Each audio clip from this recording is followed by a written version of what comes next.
Bora lá. Gente, tudo bem?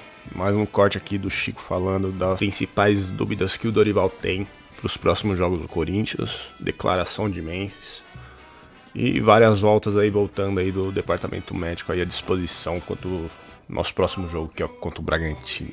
Bora lá para mais um corte. Rapaziada, é o seguinte, o Corinthians, terceira vitória seguida, diante do Grêmio, 10º colocado e já olhando pra frente para um possível G7, quem sabe, vaga na Libertadores ou pelo menos pré-Libertadores e ganhando o calendário no ano que vem, uma possibilidade bacana de você, quem sabe, né, chegar na fase de grupos, viver um ano de 2026 melhor do que foi 2025, e olha que 2025 ainda nem acabou, ainda tem coisa para acontecer. Mas enfim, eu acho que tem perspectivas interessantes. E aí diante do Bragantino, que tá numa fase danada o Bragantino, hein? Nossa senhora, joga em Bragança Paulista, 7 da noite nessa quarta-feira, um jogo totalmente vencível pelo Corinthians, que já superou o Mirassol, o Vitória no Barradão e agora o Grêmio. Tem que vencer esse jogo. Tem que continuar a sequência, gente. É algo que eu acho assim, quando tem sequência, tem constância, a gente mantém. Enquanto o Bragantino é um time que tá aí a frangalhos, tá perdendo de todo mundo, tá mal no Campeonato Brasileiro, e a gente pode, não só pode, como deve, o Dorival deve ir pra esse jogo pra vencer o jogo. Não é empatar, não é buscar 1-0, é meter 2, 3 gols. Sinceridade, tem que vencer. Na Neoquímica Arena, ou seja, adversários em tese melhores do que o Bragantino nesse momento da competição, que contratou o Wagner Mancini, o Mister Rebaixamentos, para essa reta final, algo meio inexplicável, ou seja, o Corinthians tem que aproveitar. E também se valer da sua máxima, né, do Corinthians Prime. O Corinthians, quando tem Memphis, Garro e Yuri, tem um aproveitamento espetacular, absurdo, né? Eles não perdem, é muito difícil disso acontecer. Eu acho que, se eu não me engano, a única derrota deles no ano em campo foi contra o Barcelona em Guayaquil, 3-0, aquele jogo que foi muito estranho, uma hecatombe assim, uma coisa meio inexplicável, e aí falhas individuais que inclusive custaram, né, a eliminação do Corinthians na Libertadores, mas foi a única vez nesse ano que, quando os três estiveram em campo, né, com o André Carrilho, quando o time titular esteve em campo, eles acabaram perdendo. De resto, cara, é só classificações, vitórias, superações e um aproveitamento muito bom. Só que agora o Dorival Júnior, ele tem retornos muito significativos, porque diante do Grêmio ele encontrou um sistema que ele já vinha utilizado tanto no jogo contra o Mirassol quanto no jogo contra o Vitória, que é a utilização de um terceiro zagueiro e, no caso do jogo contra o Grêmio, o Fabrício Angileri.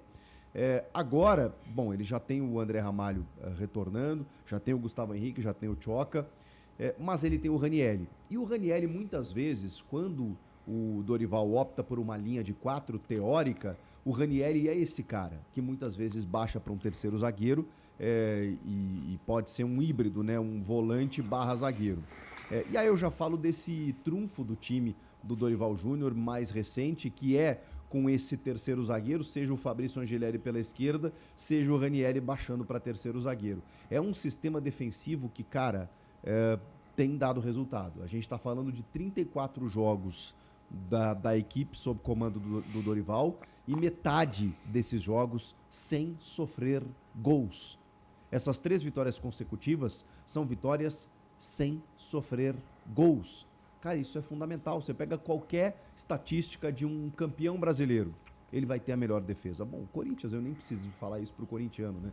Porque se eu falar isso pros times do Tite, do Mano Menezes, aqueles gloriosos, né? A galera vai saber do que eu tô falando. Times que priorizavam a defesa, mas nem por isso deixavam de jogar, de atacar. Porque aí eu tô falando do Mano, do time que tinha Ronaldo Fenômeno. Tô falando do Tite de 2015, com Jadson e Renato Augusto. Tô falando de times que priorizavam defesas, mas que também sabiam atacar. É o próprio Carille de 2017, né, que muita gente trata como retranqueiro, mas tinha um Jô iluminado, tinha um Rei Driguinho fazendo chover. Então, assim, não é só a defesa, mas a defesa é o pilar de tudo isso. E o Dorival entendeu. Até porque, se a gente for lembrar de um momento mais recente, né? O time do Ramon Dias e do Emiliano Dias é um time que tinha lá suas valências, tinha o seu jeito de jogar, o losango muito bacana, que também tinha o trio ofensivo com muito destaque, né, como foi na temporada passada, mas tinha muita vulnerabilidade defensiva, especialmente no começo desse ano. É um time que vira a temporada e sofre muito defensivamente, eles não conseguiam achar o furo do time. O Dorival conseguiu. Então, assim, é louvável a gente tratar de um time que metade das partidas sob comando desse técnico não sofreu gols. E isso acaba se tornando mais fácil você conquistar resultados, que é o que a gente está vendo. Bom, com o Ranieri de volta, Breno Bidon e José Martínez, o Dorival tem opções. Vamos lá. Caramba, hein? Primeira vez que eu acho que ele vai ter todo mundo à disposição. Tem alguém de fora? Tô tentando lembrar aqui se tem alguém de fora, porque, cara, olha, ele tá com todo mundo. Voltou o Mateuzinho e o Maicon já tinham voltado de suspensão. Esses 3 estavam suspensos, retornam agora. Os machucados estão recuperados. Claro, ele tem aí o André, né, que tá lesionado, que vai ficar um pouquinho mais de tempo. O Vitinho, né, que também já era uma lesão há mais tempo também. Cara, de resto ele tem todo mundo. E aí a pergunta que fica, por isso que eu falo das dúvidas do Dorival.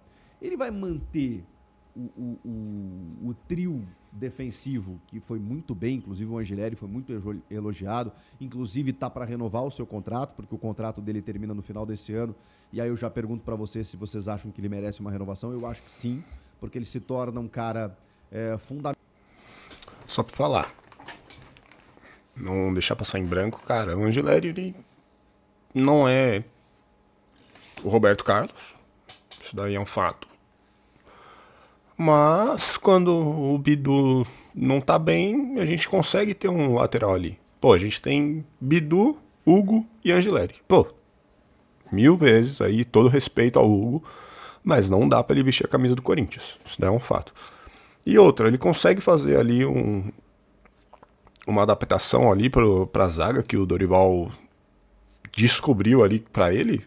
Cara, que consegue jogar com o Bidu abrindo pro ataque ali, ó. Muito, muito. Pô, é uma boa peça. Dá pra renovar com ele. Comenta aí. Renova Angileri ou não? Mental quando chega, depois de quase um ano parado, né, ajuda muito no Campeonato Paulista, perde a posição porque o Biduzinho tá voando, mas, cara, sempre que acionado, o Angileri dá conta do recado. Seja como um lateral, seja como um terceiro zagueiro, que é a posição encontrada pelo Dorival, pelo menos nesses últimos jogos. Então, acho que tem que conversar para renovar, sim, com o Fabrício Angileri. E aí, ele pode repetir esse esquema que deu certo, só que ao mesmo tempo ele vai ter o Ranieri.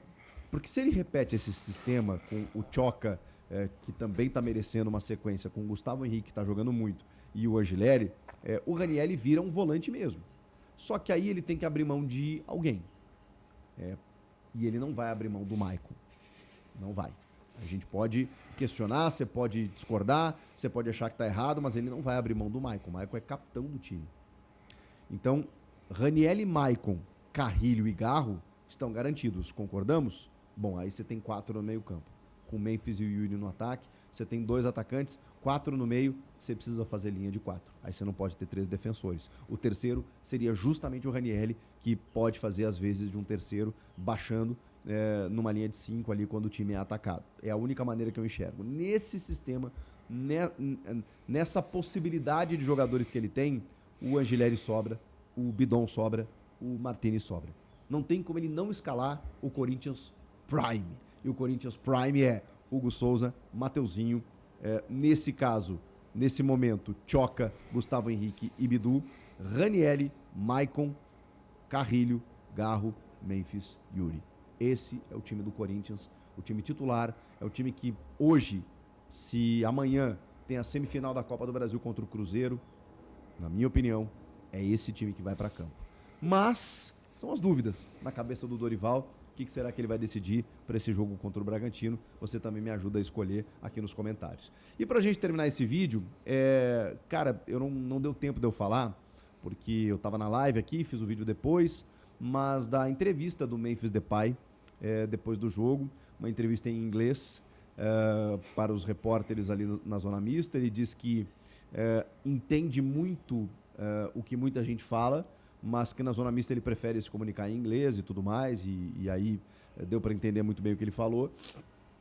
Ele rebateu algumas críticas sobre, inclusive, ele ter números melhores ou ter desempenhos melhores, na opinião de alguns, na seleção holandesa do que no Corinthians. E aí o Memphis deu aquela cornetadinha, né? Porque ele disse assim, cara, ele deu uma cornetada que talvez a gente possa questionar se ele deveria ter falado isso e tal, não sei o que, se ele daqui a pouco pode ser mal interpretado por algum companheiro, mas, porra, cara, é muito óbvio o que ele falou. Na moral, o que o Memphis falou é uma obviedade. E me espanta a galera que critica não entender dessa forma. Ele fala o seguinte, cara, na Holanda eu estou com outros parceiros, eu estou num outro contexto, num outro time, e aí ele é um pouco mais duro, porque ele fala assim, lá a bola chega, e aqui às vezes a bola não chega. Acho que é uma crítica dura que ele faz, e talvez não devesse fazer, mas, cara, é óbvio que é diferente. A seleção da Holanda, ela tem muito mais qualidade, ela enfrenta adversários, vamos lá, inferiores ao que o Corinthians enfrenta no Campeonato Brasileiro, muitas vezes. Alguns amistosos que a Holanda faz com seleção de Malta, com adversários muito menores dentro das eliminatórias europeias. E o time tem uma ideia de que o Memphis, também no Corinthians, mas lá mais ainda, mesmo que você tenha outros destaques, como o Gakpo, mas ele é o destaque, ele é o camisa 10, então, sabe, ele bate todo o pênalti, ele joga numa função diferente, ele joga muito mais atacando a área, então ele joga muito mais numa função terminal dentro da seleção holandesa. Então tem um outro contexto, cara. No Corinthians, tem muita dificuldade realmente, ele ficou tendo que carregar muitas vezes o piano ali sem o Garro, sem o Yuri. Quando ele voltou, ele não tinha nenhum dos dois. Ele se ausentou por lesão. E aí eu fiz críticas a ele também. Não necessariamente a ele, mas assim, questionei o fato de que, poxa vida, né, chegava próxima da data FIFA e ele estava recuperando. E aí, daqui a pouco ficou um tempo afastado, no momento em que o Corinthians precisava. Mas, pô, parece que a gente tem que estar sempre tendo que lembrar, né, cara? Parece que tá tendo sempre que lembrar que o Corinthians foi campeão paulista muito por conta do Memphis, que o Corinthians no ano passado conseguiu uma recuperação muito por conta do Memphis. As pessoas parecem que esquecem disso. Enfim, mas ele falou outras coisas, falou que não é o momento de falar de renovação, falou que o Corinthians não está pronto, não é que ele não está pronto, né, mas ele falou que as pessoas cobram para o Corinthians ser um postulante a títulos, sendo que não está no patamar dos candidatos a títulos, porque as outras equipes acabaram investindo, contratando, e que o Corinthians deu essa ilusão depois do ano passado, mas que precisava reforçar esse ano. E eu já tinha dito isso, o próprio Emiliano Dias tinha me dito isso, cara, olha, o Corinthians ganhou o Paulista, teve uma recuperada boa, o time titular muito bom, e a gente viu isso, né? Mas para virar a chave, para disputar títulos, precisava reforçar o elenco, e a gente viu, porque o Corinthians, quando perdeu 1, 2... Só pra não deixar em branco aí, o jornalista que pergunta pro Memphis por que ele performa bem na seleção da Holanda e não no Corinthians. Sério, é um cara que falta um pouco de cognição. Primeiro que é uma seleção. Cara, a seleção são os melhores jogadores de cada país ali dentro. O Memphis é o principal jogador, ele é a peça-chave daquela seleção. Artilheiro de todos os tempos aí da Holanda. Pô, é óbvio que vai ser diferente, velho. Não tem ódio com isso daí. Tirando que a Euro é campeonato ali, a Nations, Euro ali. Tirando as seleções fortes ali, Inglaterra, França, Espanha, Alemanha. O resto é resto. Não briga tanto assim, não. Porque, vamos lá, coloca Portugal, Itália aí. Essas seleções são distantes quanto as outras, porque eles pegam uma seleção ali do leste europeu, umas seleções menores, País de Gales, Escócia, que não tem expressão nenhuma jogando futebol. Então é lógico que eles vão brilhar muito mais lá. E aqui também, pensando, o time do Corinthians tem as suas limitações ali, mas o futebol brasileiro é mais jogado, tem tem mais impacto, é mais envolvente ali, tem muita concorrência. Pô, olha aí a tabela do campeonato, tá todo mundo brigando ali pra ver quem vai pra Libertadores ainda, os times que vão cair, os times que estão sendo campeão, tá todo mundo brigando, não tá sendo algo, nossa, tem 20 pontos de vantagem na frente. Não, de jeito nenhum, tá muito próximo. Então é bem mais disputado e bem mais desafiador assim. 3 titulares, não teve banco. E aí o Dorival promoveu jovens e tudo mais, que deram resposta em algum momento, mas para você ter fôlego numa temporada e disputar títulos com Flamengo e Palmeiras hoje, você precisa ter elenco. E o Corinthians não tem esse elenco. O Corinthians tem um time titular muito bom, mas quando você vai para o banco, a coisa atrapalha um pouquinho. E aí fica um pouco mais difícil, realmente, de você conquistar. E olha que É lógico, pensando no nosso banco, meu. Pô, o Michael é titular e ele não é incontestável. Mas a gente tem o Charles, que por mais que faz o gol ali, não arruma muita coisa. A gente tem o Romero, que não é o Romero Prime lá que jogou com o Tite. Não é. Não corre mais. É complicado, mano. A gente não tem mesmo elenco pra disputar todos os títulos que a gente quer, velho. A gente tem sorte aí que tá bem no brasileiro. E tem a Copa do Brasil ainda, que o Dorival ama copar isso daí, velho. Porque senão, sem chances. A gente ia estar disputando Sul-Americana e olha lá. E tá difícil. E pensando, os times aqui do Campeonato Brasileiro também não estão lá essas coisas, né? Todo mundo tem elenco pra isso. Então, por isso que tá bem mesclado esse jogo aí, essa bagunça aí no meio de tabela.